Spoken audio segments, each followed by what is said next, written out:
tardes, bienvenidos a una nueva edición de su programa Societatis del Seminario de Sociología General y Jurídica de la Facultad de Derecho de la Universidad Nacional Autónoma de México. Nuestro reconocimiento al doctor Raúl Contreras Bustamante, director de nuestra facultad, a la doctora Sonia Venegas, secretaria general, y al doctor Israel Sandoval Jiménez, secretario técnico de los cuerpos colegiados, por permitirnos este espacio para estar con ustedes. Asimismo, del canal YUS, tanto a Eduardo como a Rafael, que siempre nos apoyan en estas emisiones, y del seminario a Carlos y a la maestra Amparo, que hacen posible en conjunto que tengamos esta posibilidad del programa y de estar en relación con ustedes. El día de hoy estamos muy contentos porque nos acompaña una joven pero muy destacada profesora de nuestra facultad, que es la doctora Julieta Morales, a quien agradezco mucho que esté el día de hoy con nosotros. Y vamos a tratar un tema de su especialidad. Ella ya tiene una gran experiencia, a pesar de lo joven que la ven, sobre derechos humanos. Y en especial vamos a tratar los derechos humanos de las mujeres. Pero antes de iniciar nuestra conversación con ella, cedo el uso de la voz a la maestra Amparo Apolinar para que nos dé una síntesis curricular muy breve, que fue lo que nos envió. Claro que sí, doctora. Nuestra invitada es licenciada en Derecho con mención honorífica por la Universidad Autónoma de Chiapas, maestra y doctora en Derecho con mención honorífica por la Facultad de Derecho de la UNAM, doctora en Derecho Constitucional por la Universidad de Castilla-La Mancha, España, con la calificación de sobresaliente cum laude. Ha escrito y coordinado más de 23 libros, más de 74 artículos y capítulos de libros e impartido más de 190 conferencias nacionales e internacionales. Cuenta con 15 años de experiencia en el servicio público. Fue directora general del Centro Nacional de Derechos Humanos de la Comisión Nacional de Derechos Humanos. Actualmente profesora titular de carrera de tiempo completo en la Facultad de Derecho e investigadora nacional nivel 2 del Sistema Nacional de Investigadores del CONACYT. Bienvenida, maestra. Muchísimas gracias a mi querida doctora y a mi querida maestra. Un placer estar con ustedes del seminario. Muy bien.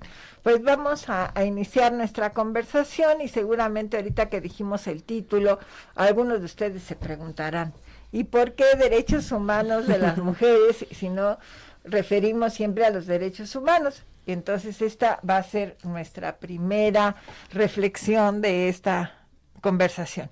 ¿Por qué tenemos que precisar los derechos humanos de las mujeres? Muchísimas gracias, mi querida doctora Elsie Núñez. De verdad es un privilegio para mí estar con una eminencia y con una institución en nuestra facultad como lo es usted, una profesora de tanta trayectoria, muy querida y admirada desde siempre. Justamente los derechos humanos de las mujeres, es importante que dimensionemos que cuando surgen los derechos humanos en su concepción actual, surgen desde una dimensión patriarcal. Surgen como derechos que eran reconocidos, y pensamos en la Declaración Francesa de los Derechos del Hombre y del Ciudadano, como justamente derechos para hombres y ciudadanos. Las mujeres no estábamos, digamos, incluidas en este proceso de reconocimiento, tanto así que paralelamente se hace la Declaración Francesa de los Derechos de la Mujer y de la Ciudadana, y a la autora Olympia de Gauss, seudónimo de Marie Gouza, lo que hacen es guillotinarla justamente por haberse atrevido a hacer esa declaración.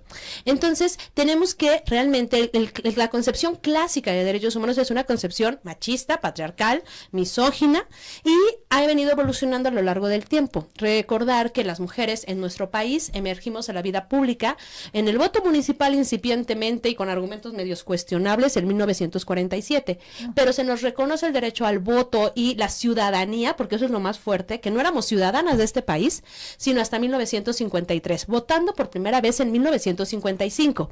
Es decir, no tenemos ni un siglo de haber salido a la vida pública.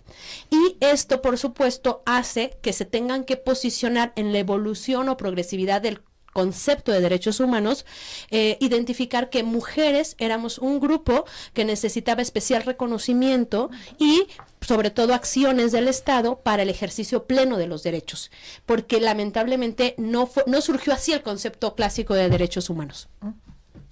En este sentido, maestra, y justo con el marco histórico que usted nos posiciona, en esta parte práctica, me gustaría saber su opinión respecto a la parte práctica. Sí, ya tenemos los instrumentos, ya están el derecho al voto, Pero ¿qué pasa justamente con la práctica de lo que hoy conocemos como esos derechos humanos? ¿Realmente se ha llegado a ese reconocimiento de las mujeres o aún hay situaciones en las que, a pesar de la lucha, ¿no? Usted refería cuántos años ya de lucha existen y no se ha posicionado al 100% a las mujeres? ¿Cuál sería su opinión en ese sentido? Muchísimas gracias. Yo creo que vale la pena distinguir un doble ámbito en el que nos desarrollamos y desenvolvemos las mujeres. El ámbito privado, el ámbito familiar, digamos, y el ámbito público. Y creo que en ambos ámbitos tenemos grandes retos. Por ejemplo, en el ámbito privado aún tenemos grandes complicaciones para que las personas asuman, sobre todo las personas del sexo masculino, asuman responsabilidades familiares. Eso sigue estando, digamos, pendiente. Tenemos gravísimos índices de violencia familiar en este país y de feminicidios que en muchas ocasiones, según las estadísticas, por ejemplo, estadísticas de INEGI que maneja en DIRE, en BIM y demás, tiene que ver con la pareja, la expareja, la persona con la que la mujer sostiene una relación sentimental es quien ejerce la violencia e incluso llega a realizar el feminicidio. Entonces, eso tiene que ver mucho con el ámbito privado, pero ojo, hay omisiones del Estado que se vuelven violatorias a derechos humanos. Nada más hago esa como precisión. Ámbito público, digamos que hemos avanzado mucho, posiblemente en discurso, en muchos ámbitos. En la ley, ¿no? En la ley es muy claro que hemos logrado muy buenas leyes, la Ley General de Acceso a las Mujeres a una Vida Libre de Violencia, la Ley General para la Igualdad entre Mujeres y Hombres, tenemos todo un marco, ¿no? La CEDAW, Belém do Pará, un marco internacional muy fortalecido. Sin embargo, faltan realmente, primero, procesos de deconstrucción. Socialmente, y además estoy aquí con los expertos, socialmente es necesario que podamos trabajar con, pensemos que el género es cultura. Y entonces resulta que fuimos educados de una manera determinada desde que nacimos. Y entonces cuando, claro, llegas a la preparatoria quizás o a la licenciatura y quieres tener las primeras clases o impartir las primeras clases de igualdad, de no discriminación, de género, de igualdad entre mujeres y hombres, resulta que tienes que deconstruir todo lo que se aprendió antes. Y lo mismo sucede con personas que están en puestos de toma de decisiones que pertenecen a otras generaciones. Me refiero a juezas, magistradas, magistrados, ministras, ministros, incluso tomadores de decisiones como presidentas, presidentes, gobernadoras, gobernadores y demás. Entonces implica desarraigar todas esas preconcepciones, todos esos roles y estereotipos culturalmente asignados. Y creo que ahí hay una obligación también del Estado, donde el Estado no ha terminado de entender cuál es su papel y tendrían que diseñar políticas públicas eficaces para incidir y prevenir cosas, violencia, etcétera, en la vida privada, porque si por luego te dicen, es el ámbito privado, ¿no? Ella lo permitió. Es que, ¿por qué no denunció? ¿Por qué no? Entonces, hay acciones que puede tomar el Estado para incidir en esa vida privada y también, por supuesto, todas las responsabilidades del gobierno, pero también de la sociedad mexicana. Porque la sociedad sigue siendo una sociedad machista y necesitamos ir construyendo ese cambio. Cuando yo hablo de género en muchos espacios me dicen, a ver, doctora, pero es que resulta que las mujeres son la mitad de la población mundial, pero son las madres de la otra mitad. Quienes educan a hombres machistas son las mujeres.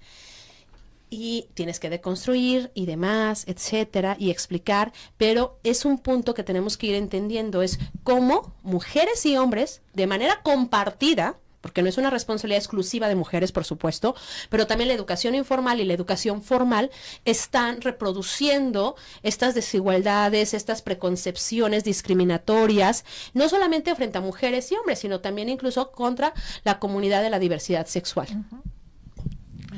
Sí, al final lo que sucede es esto, ¿no? Es decir, hablamos y nos referimos a un cambio de legislación, si lo queremos ver así, en el ámbito nacional o internacional, pero hemos comentado con frecuencia, se hace poco desde la perspectiva social, es decir, desde la perspectiva de los individuos.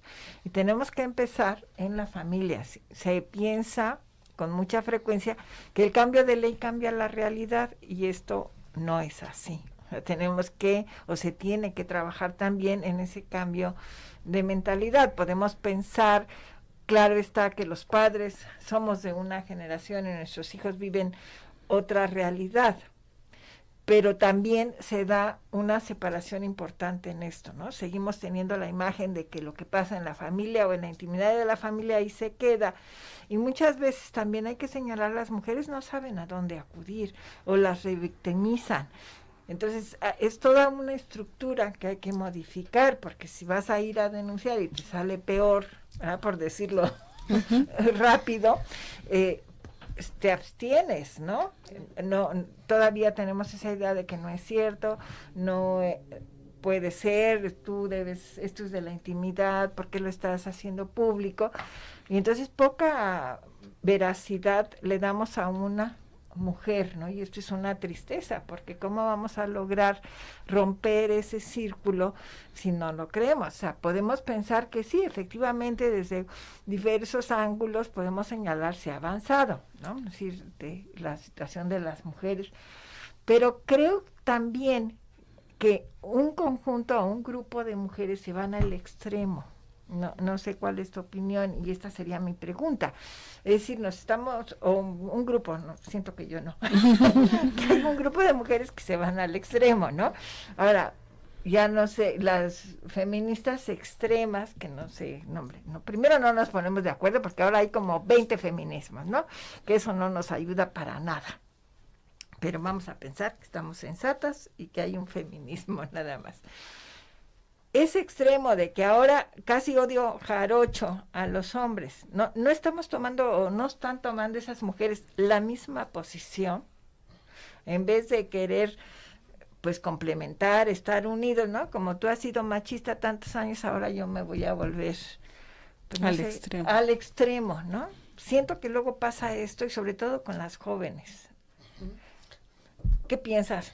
¿Se están yendo al extremo, o es mi percepción de mi edad, de que ya las siento muy agresivas, y que pues tan malo es una cosa como la otra, ¿no? Es decir, tan malo es el machismo, no sé qué nombre les daríamos desde la perspectiva, ¿no? En estas corrientes, sobre todo en Estados Unidos, que ya las mujeres no quieren padres para sus hijos, que la inseminación artificial, ya hay mucha literatura, sobre todo en Estados Unidos, así como que el hombre es un estorbo, ¿no? Y entonces vamos a eliminarlo, ¿no? Entonces, en ese sentido digo, no nos estamos yendo al extremo, ¿no? De que antes, pues como tú me maltratabas, ahora yo te elimino, ¿no? Sí, yo creo que es importante entender, bueno, primero esta situación de que son los hombres quienes tienen que trabajar en sus propios procesos de deconstrucción. Frente a la realidad actual. Por supuesto que hay resistencias, y también creo que muchos hombres no han asumido su propio proceso de deconstrucción, es decir, hay un pacto patriarcal que subsiste, sobre todo en ciertas generaciones, con un concepto como muy claro, ¿no? Esta como complicidad entre hombres frente a actos de violencia, de microviolencias y demás, y todo. Entonces, creo que en determinadas generaciones, algunos hombres, muchos se han empoderado, muchos han entrado a procesos de capacitación, de deconstrucción, muchos tienen incluso hijas que son muy empoderadas, entonces también, ¿no?, les implica un proceso de reforma, de reformulación, pero todavía tenemos una alta cantidad de hombres que tendrían que asumir un propio proceso de cuestionarse. Escuchaba por ahí algo sobre nuevas masculinidades, o masculinidades no tóxicas o no hegemónicas, y entonces te decían, es que los hombres tendrían que también cuestionar ellos mismos qué implica ser hombre. ¿Qué significa ser hombre? Y en este marco creo que es importante entender que en una sociedad diversa y heterogénea como la actual, tenemos que entender que antes sí lo había, o ya no, un estereotipo clásico del ser mujer y un estereotipo clásico del ser hombre.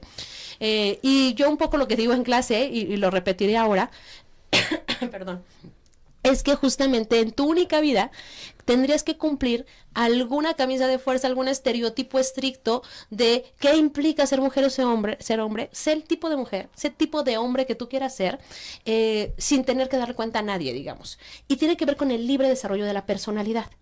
Entonces quizás por eso cuando hablamos de tantos feminismos y demás, al final tiene que ver con esto, que cada persona o cada grupo de personas también puede buscar su propia adscripción ideológica, incluso de convicciones, y que, digamos, todas son válidas, y tenemos que construir en el disenso, en la heterogeneidad, porque ya nuestras sociedades ya no son homogéneas como antes lo hacían.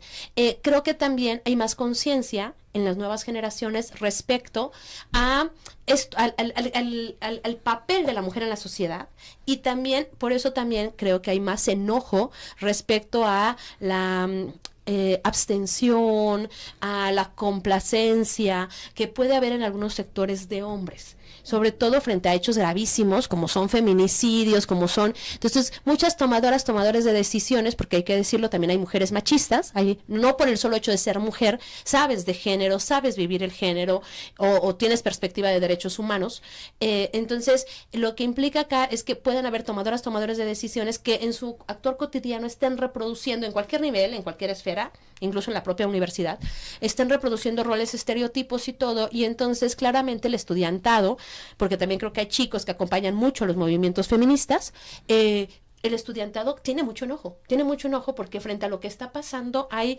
omisión, ¿no? Te cruzas de brazos, no haces cosas, y entonces esto puede generar como reacciones que quizás pudiéramos cuestionar, digamos. Creo que lo que están haciendo también ellas desde aquel momento fue lo que hicieron nuestras abuelas, que lograron el derecho al voto, además, y se lo debemos de agradecer. Antes, yo les digo, antes era un sueño que nosotras estuviéramos acá, o que estudiáramos, o que diéramos una clase, o estuviéramos sentada en una universidad, ¿no? Yo todavía, en 2002, cuando llegué a la licenciatura en la Universidad Autónoma de Chiapas, un profesor me dijo, ¿qué haces aquí? ¿No? Las mujeres son como las escopetas, cargadas y atrás de la puerta. 2002, siglo XXI. En San Cristóbal de las Casas, Chiapas. Y entonces era como, ¿no? Es decir, ¿cómo vamos cambiando esto? Entonces hay más conciencia, y creo que por eso también hay más exigencia.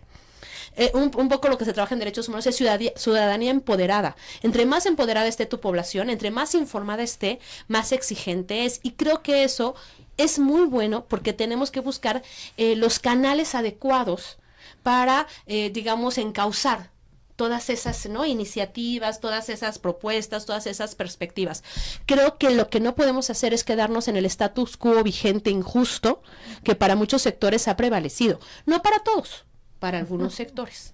Pero particularmente tenemos a muchas personas en este país, particularmente en esta ciudad, ¿no?, en el mundo, en situación de exclusión y discriminación. Aquí en este contexto, maestra, justamente los cambios al final son generacionales, ¿no? O sea, poco a poco vamos a decir. Pero a mí me interesa saber su opinión respecto al papel de la familia. Es decir, nosotros en este nuevo contexto, ¿no?, diríamos esta inclusión a la par en la crianza de los hijos.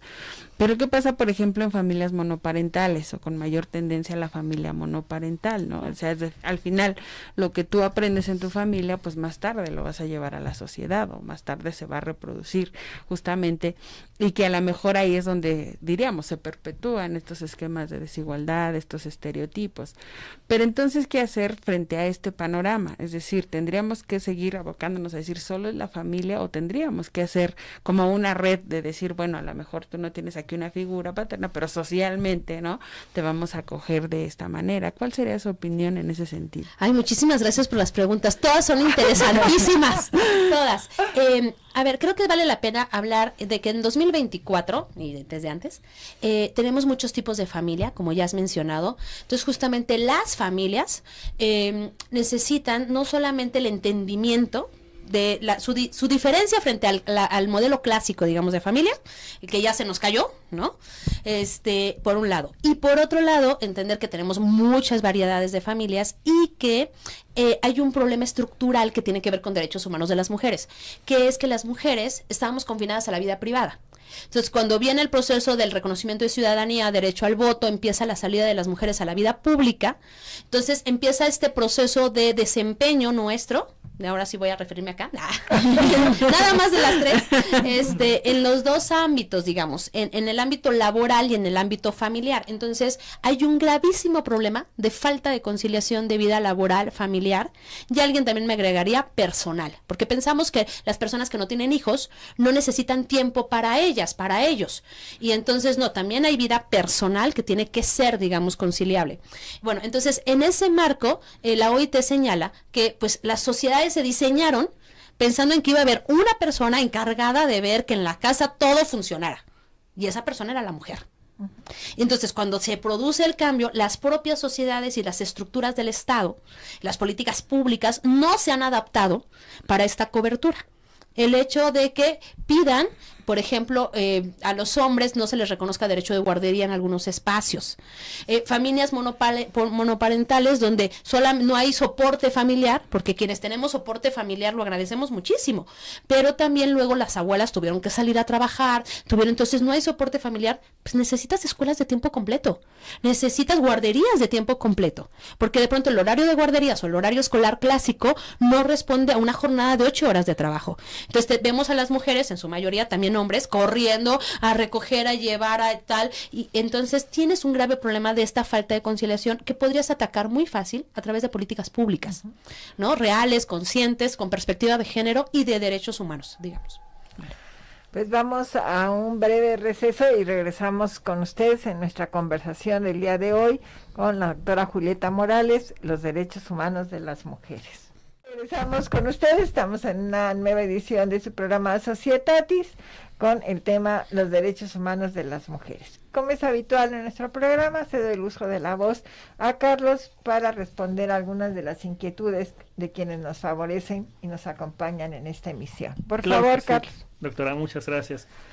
Varias personas de nuestro auditorio, doctora, están interesadas en saber, ahora que mencionó lo de la deconstrucción, algunas otras características que emanan de ello, si considera necesario que haya una deconstrucción desde temprana edad o que, por ejemplo, haya un reforzamiento en grupos sociales como la escuela. ¿Se podría considerar esta opción de algunas formas sociales para la práctica de la deconstrucción?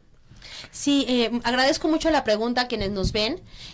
A ver, creo que sí es importante distinguir que en la niñez particularmente no deconstruyes, sino más bien construyes. Y el problema es que construimos. Entonces en casa empezamos en muchas ocasiones a reproducir roles y estereotipos de género, ¿no? Esto de, no, tú eres niña, juega con solamente muñequitas, ¿no? Y juega la comidita, o juega tal. Tú eres niño, aquí está el carrito, o el arma, tal. Entonces, vamos construyendo, ¿no? Niña rosa, ay, no, una niña de azul, no, etcétera. Entonces, creo que el primer gran esfuerzo pues no más que de construcción, de construcción con perspectiva de género en la niñez, es transmitirle a nuestras hijas, hijos, que, por un lado, primero, hay muchas formas de ser mujer y de ser hombre, que ellos pueden jugar con lo que se les antoje, que pueden usar la ropa que quieran, ¿no? Hay quienes que más vestidito siempre, o más pantalón siempre, o no, etcétera. El tema de los uniformes neutros en las escuelas, porque también ese ha sido todo un tema de discusión, ¿no? Que las falditas, y entonces está el frío a todo lo que da, y la falda, ¿no? Y además, ¿cómo haces ejercicio, no? Entonces, sí, el tema de uniformes iguales para niñas y niños, creo que también es otro punto, y tiene que ver también con qué consumen niñas y niños desde la niñez. Es decir, porque además tenemos toda una industria, digamos, de juguetes que es muy poderosa, ¿no? Y que además creo que es muy lucrativa también. Y entonces, claro, estas historias clásicas que han ido deconstruyéndose, porque ustedes han podido ver que también ha habido un cambio, no sé, en la última década, quizás 15 años, donde ya se habla de mujeres heroínas, etcétera, pero clásicamente el cuento de la mujer en situación de vulnerabilidad, que la vida la trata muy mal y luego encuentra al príncipe y el príncipe les salva la vida, la rescata y son felices para siempre. Entonces eso se sigue vendiendo y se sigue consumiendo. Entonces muchas niñas y muchos niños, bueno, sobre todo niñas, piensan que ese es su meta en la vida y eso es lo que quieren lograr. Y es lo que hay que buscar y aspirar para ser felices, como si no pudieras ser feliz en tu propia individualidad, digamos. Eso implica, por ejemplo, en internet ya hay cuentos con perspectiva de género, ¿no? Entonces terminan los cuentos, pero te cuentan otra historia, ¿no? Entonces sí, se escapa de su madrastra malvada y se va a vivir con sus amigas, ¿no? Etcétera. Entonces, así como, y estudia un posgrado. Entonces, decirles que ellos pueden plantearse desde la niñez como otra forma, otro proyecto de vida distinto al que en muchas ocasiones socialmente desde las familias queremos imponer. Hay mucha presión familiar en muchas cosas. ¿A qué edad te casas? ¿Ya tuviste hijos o no? ¿Por qué no te has embarazado? Etcétera. O sea, hay mucha presión familiar en muchas cosas. Y la educación formal también tiene graves retos, fuertes retos, porque a veces en casa puedes avanzar muchas cosas, pero luego llegas a casa, llegan a la escuela y les enseñan otra cosa totalmente distinta. Entonces creo que también ahí hay que trabajar mucho con la educación formal, pero también la educación informal que se da en el contexto, digamos, de niñas y niños. Claro, maestra. Y ahora que mencionaba esto de algunas formas de productos culturales, en este sentido, nos preguntan si justamente la concepción machista podría verse resumida en muchas ocasiones en cómo se construye el consumo de estos objetos culturales. Y aprovechando la pregunta que nos hacen, pues qué canales podríamos tener de, pues vamos a decir así, alternativos para el consumo de productos culturales machistas, que pues sí, están en todas partes, ¿no? Para qué decir solo ramas si ahí están en todas partes. Bueno, el género justamente es cultura, y la cultura pues se reproduce en todo, digamos. En nuestra cotidianidad se reproduce en el derecho, en leyes, en políticas públicas, en sentencias, pero más allá del derecho se reproduce en los medios de comunicación, en la, no sé, las telenovelas, ya no sé cómo se llaman ahora, igual, ahora todo el mundo ve ya Netflix y eso, pero bueno, el chiste se reproduce como en todas las plataformas, se reproduce en internet, se reproduce en medios de comunicación en general y demás. Entonces sí creo que tiene que ver con una selección de contenidos. Lo ideal sería tratar de ir transversalizando y sensibilizando. Creo que han habido esfuerzos, incluso había por ahí canciones que luego narraban el feminicidio de alguna mujer, ¿no? Y entonces, o pronunciamientos de personas tomadoras de decisiones que salían diciendo aberraciones, digamos, y entonces recibían, digamos, el castigo social, ¿no? La recriminación social por los comentarios vertidos o tal, pero lo mismo sucedería el problema es que lamentablemente no hemos logrado, digamos, transversalizar en todos los sectores sociales la perspectiva de género, y eso hace que mucho del producto que discrimina sea el más consumido. Del que discrimina, del que ofende, del que habla mal de las mujeres, del que habla mal de la comunidad de la diversidad sexual. Entonces, es mucho de lo que más vende socialmente. Entonces, implica un trabajo de política pública, digamos, a nivel municipal, en sectores, digamos, en otro tipo de sectores, para tratar de ir deconstruyendo esta situación, porque no está permeando. Si de pronto en sectores con educación superior no permea, entonces en sectores que no han tenido posibilidad de realizar estudios de educación primaria, por ejemplo, tampoco tenemos, no llegamos, digamos, no logramos tocar esas personas, y esta es una omisión del Estado. Y el Estado tendría que asumir ese gran reto y usar medios de comunicación para esa deconstrucción, campañas informativas, campañas de deconstrucción, justamente para ese tema también. Ahorita que estaba yo escuchando, estoy escuchando atentamente, pensaba en esta perspectiva, es decir, siento que a veces, sobre todo la gente joven, piensa, estamos muy mal, ¿no? O sea, en términos generales y en especial en estas relaciones humanas entre hombres y mujeres, pues queriendo ser optimista, ¿no?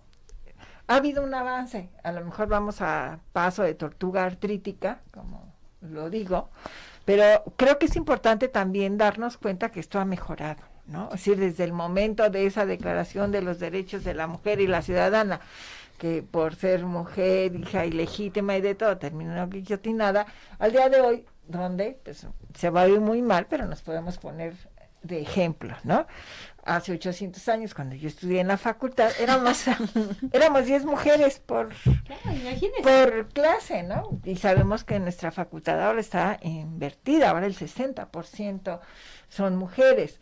Yo tuve solo una maestra en toda mi licenciatura. Entonces, sí, en ese sentido quiero ser optimista, ¿no? Es decir, a lo mejor no se nota que vamos cambiando, pero sí de la situación que tuvieron nuestras madres o las abuelas de ustedes, pues es otra la condición. No vamos al ritmo que quisiéramos quizás, ¿no? Pero sí quiero resaltar este punto o exagerar, ser optimista, ¿no? Es decir, sí se está avanzando, aunque a veces tengamos la sensación de que seguimos en las mismas condiciones. Y siento esto cuando se habla con mucha frecuencia del techo de cristal, ¿no? A mí me da la sensación que se piensa que estamos como estábamos hace 50 o 60 o 100 años, y por eso quería destacar. Y además siento que se habla mucho de esto del techo de cristal, tampoco se entiende qué se quiere decir con eso, ¿no? Entonces, mi querida Julieta, si nos dices, ¿verdad? Y nos comentas qué debemos de entender, ¿no? Por ese techo de cristal que se dice nos afecta a las mujeres. Sí, muchísimas gracias, mi querida doctora. Bueno, en teoría de género se ha labrado el concepto de techo de cristal para tratar de entender que las mujeres, cuando salimos a la vida pública, vamos muy bien, ¿no? Y empezamos a estudiar y prepararnos y sacamos muy buenas calificaciones y tal, y nos vamos tal vez a un posgrado, a buenos puestos, pero de pronto nos topamos con un techo que es invisible, por eso de cristal, que es invisible pero es estructural y que se identifica con la edad biológica de las mujeres, donde las mujeres tienen que tomar una decisión. Si se quedan abajo del techo en un puesto más mediocre, con menor sueldo, pero que les da la flexibilidad, pongo comillas, para cuidar a su familia, embarazarse y demás, o brincan el techo y se van a un puestazo de tomas de decisiones y demás, pero renuncian a tener una familia.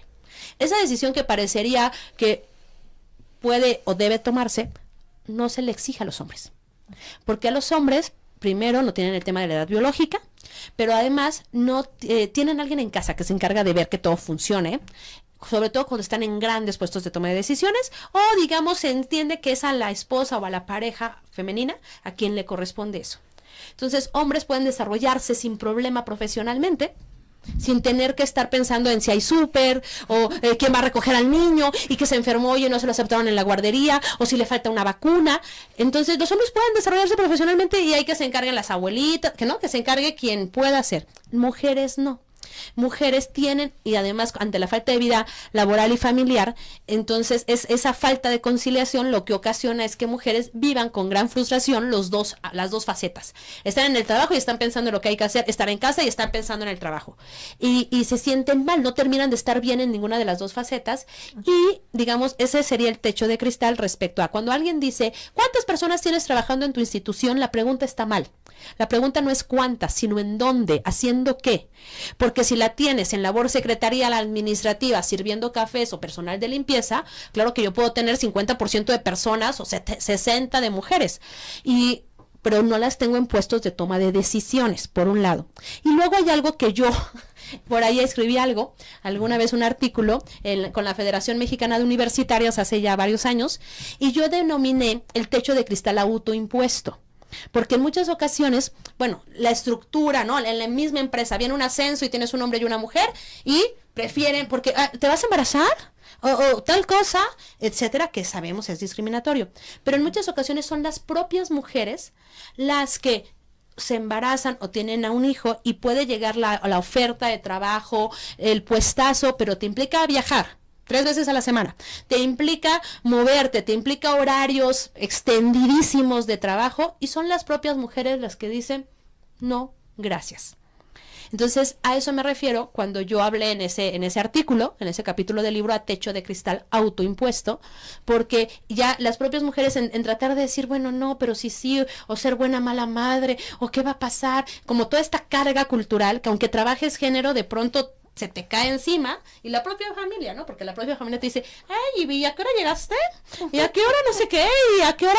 Entonces, sí quiero que entiendan todo el contexto, y más en este seminario, que ustedes son expertos, todo el contexto de presión social que existe, porque esa sociedad aún no se ha concientizado en la importancia del empoderamiento de las mujeres, de la inclusión de las mujeres a los puestos de toma de decisiones, que una mujer para estar en un puesto de toma de decisiones no necesita renunciar a tener una familia, ¿no? Que ambas cosas deben de ser conciliables, y las obligaciones que tiene el Estado para lograr que no se vaya la vida ni los recursos enormes de la familia, un gasto exorbitante en labor de cuidado para pagar guarderías, escuelas, tal de tiempo completo, porque el Estado tendría la obligación de propiciar con perspectiva de género ese tipo de políticas, ¿no? Beneficiando a hombres y a mujeres, por supuesto. Cuando nos damos cuenta de esas realidades, ¿no? Es decir, cuando vamos a pensar optimistamente que tomamos conciencia de estas circunstancias, parece que el mundo nos acaba, ¿no? O sea, se nos viene encima y nos acaba. No, pero sí hemos avanzado. O sea, yo creo que, claro que hemos avanzado, pero sí hay muchos retos aún por delante, vaya. Sí, a lo que iba es eso, no vamos a arreglar el planeta, ¿no? Pero tú que eres experta en esto, ¿en qué puntos sencillos, por ejemplo, podríamos decirle a nuestras alumnas que nos escuchan, decir, qué límite debes de poner, ¿no? Es decir, precisamente hoy en día todavía vemos, yo recuerdo un caso, ya tiene varios años, en que precisamente una chica se cortó el cabello, fíjate, una cosa tan simple, y fue objeto de una crítica familiar muy importante por el simple hecho de cortarse el cabello. Es decir, que nosotros vemos a nuestros alumnos y a nuestras alumnas en el salón de clase y les hablamos de todo esto sin saber con precisión cuál es su contexto personal, pero sin querer que seas pitoniza, ¿no? ¿Qué le dirías a nuestras alumnos y a nuestros alumnos que nos están escuchando? Es decir, no vamos a arreglar el planeta, pero a lo mejor una acción personal, ¿no? Y en ese sentido soy optimista, a lo mejor lo podemos cambiar, ¿no? No podemos cambiar al planeta porque somos 100 millones más de mexicanos, pero quizás en mi contexto, ¿no? ¿Qué puedo hacer? Muchísimas gracias. Híjole, creo que vienen preguntas así de qué hacemos y que son muy interesantes. A ver, yo diría en un primer momento a nuestras chicas y chicos empoderarse. Y empoderarse implica tomar conciencia de las dinámicas de poder que existen en su contexto vital. Cómo operan esas dinámicas de poder, esas relaciones de poder, para poder irlas, digamos, ahí sí, deconstruyendo, ¿no? Irlas cambiando. El hecho de que puedan plantearse proyectos de vida libres, por supuesto, sabemos que mucho de nuestro alumnado, sobre todo del sistema escolarizado, pues aún depende incluso económicamente de los padres, de las madres. Entonces, pero en el momento en tal, ir planteándose hacia dónde quiero llevar mi vida en estudios de posgrado, en viajes, en trabajo, en qué ámbito del derecho, en qué faceta de desempeño. Luego piensan que solo somos litigantes, cosa que no es cierto, ¿no? Entonces hay muchísimas facetas de desempeño que pueden, además unas interesantísimas, aún tenemos como muchos retos en muchas áreas, pero también en ese sentido, por ejemplo, el tema de las empresas, la falta de vinculación con la iniciativa privada, donde claramente usan mucho abogadas, abogados, pero digamos no hemos logrado llegar a ese sector particularmente, pero también tenemos el otro punto que tiene que ver con que labren relaciones no tóxicas, que puedan construir relaciones tanto de amistad como de noviazgo, ¿no? O sentimentales, que puedan ser relaciones sanas, relaciones que empoderen, relaciones que no reproduzcan como estos vicios que estamos viendo afuera, porque mucha de la violencia que luego padecemos en la universidad viene labrada, digamos, desde afuera. Claro que ¿Tenemos alguna otra cuestión? Una última cuestión que teníamos, maestra, iba relativa en decirnos qué tipo de medidas legislativas podrían vislumbrarse, digamos, en este camino de la construcción de un reconocimiento de derechos humanos para las mujeres. Legislativas, híjole. Es que estoy pensando como en muchas, pero de política pública. Pero a ver, yo creo que primero hay que hacer un análisis de las normas. A ver, tenemos un problema en México, que es la pulverización de las normas. Tenemos un problema de dispersión normativa enorme. Hay normas como para todo y demás. Yo creo que hay leyes buenas que podrían fortalecerse en algún punto, pero básicamente creo que el mayor problema no es de la norma. Tal vez sí de normas administrativas, pero no legislativas.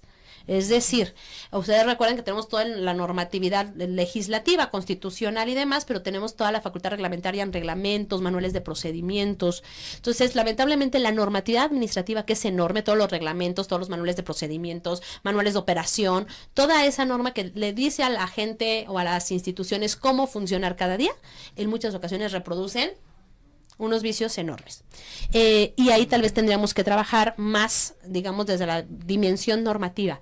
Y creo que más un tema es de sensibilización, de deconstrucción, de trabajo conjunto, que mujeres y hombres entiendan que el género es relacional e incluyente de ambos y que la cultura discrimina a los dos, discrimina a hombres y a mujeres.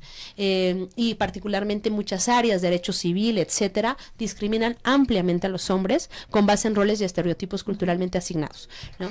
Y obviamente mujeres, que enfrentamos un problema gravísimo de acceso a la justicia, de investigación, prevención de delitos que se cometen en nuestra contra, de falta de conciliación de vida laboral y familiar, etcétera. Entonces creo que habría que distinguir como facetas y pensar qué tendríamos que hacer. Quizás en alguna materia educativa tendríamos que colar por ahí el término, se hizo en el artículo 3º, se logró hacer en el artículo 3º, pero tal vez posicionar alguna obligación más vinculante para para escuelas públicas particularmente, porque ya sabemos que las privadas, pues cada una tendrá su adscripción ideológica, religiosa incluso, pero en lo que respecta a la educación pública, sí poner la obligación de sensibilización, de tal, obviamente la prevención de los temas de acoso y violencia de género en todos los niveles, desde el nivel, ¿no? Desde el jardín de niños, primaria, secundaria, la preparatoria CCH y por supuesto la licenciatura. Creo que es una llaga abierta todavía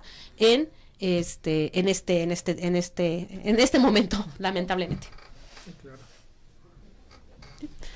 Aquí, maestra, respecto a lo que usted marcaba como esta idea de construcción en este actuar cotidiano, ¿no? En el seno de la familia, ¿usted considera que sería oportuno ya no referirnos a hombres y mujeres, sino en general a las personas?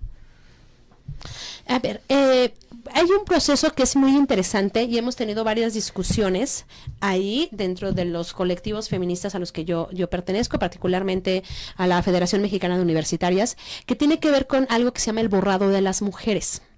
Entonces, el tema de visibilizar los derechos de las mujeres es fundamental, claro, y por eso el tema de la igualdad exacta, digamos, entre hombres y mujeres ha sido una lucha histórica y que por supuesto no excluye a otros sectores, sino simplemente implica una lucha de mujeres en ese ámbito.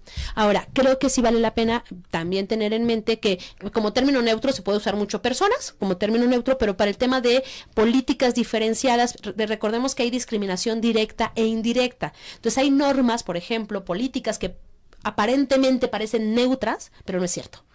En el fondo están discriminando, entonces sí necesitas tener la perspectiva de género y distinguir mujeres y hombres, etcétera, y los impactos diferenciales que esas normas, esas políticas, esas sentencias te generan en mujeres y hombres, y dentro de esos grupos también en sectores, ¿no? Por, digamos, raza, por el tema de pertenencia o no a un grupo indígena, etcétera, etcétera. Entonces creo que sí hay retos, pero creo que debemos de seguir hablando de mujeres porque es un término, pero eso no deja fuera a muchos otros grupos o sectores que hoy se encuentran en exclusión, que sufren discriminación y están en situación de vulnerabilidad y frente a los cuales el Estado tiene obligaciones. Pues mi querida Julieta, como es frecuente en este programa, nos quedamos con el tintero, con muchas preguntas, ha sido muy significativo y creo que va a trascender en quienes nos favorecen con su atención y están con nosotros cada semana. Te agradezco infinitamente que estés hoy con nosotros y este tema que es de plena actualidad y que nos afecta a todos, ¿no? A quienes nos acompañaron el día de hoy, mil gracias por estar con nosotros. Les esperamos la próxima semana en una nueva edición de su programa Societatis y hasta entonces tengan una bonita semana. Gracias.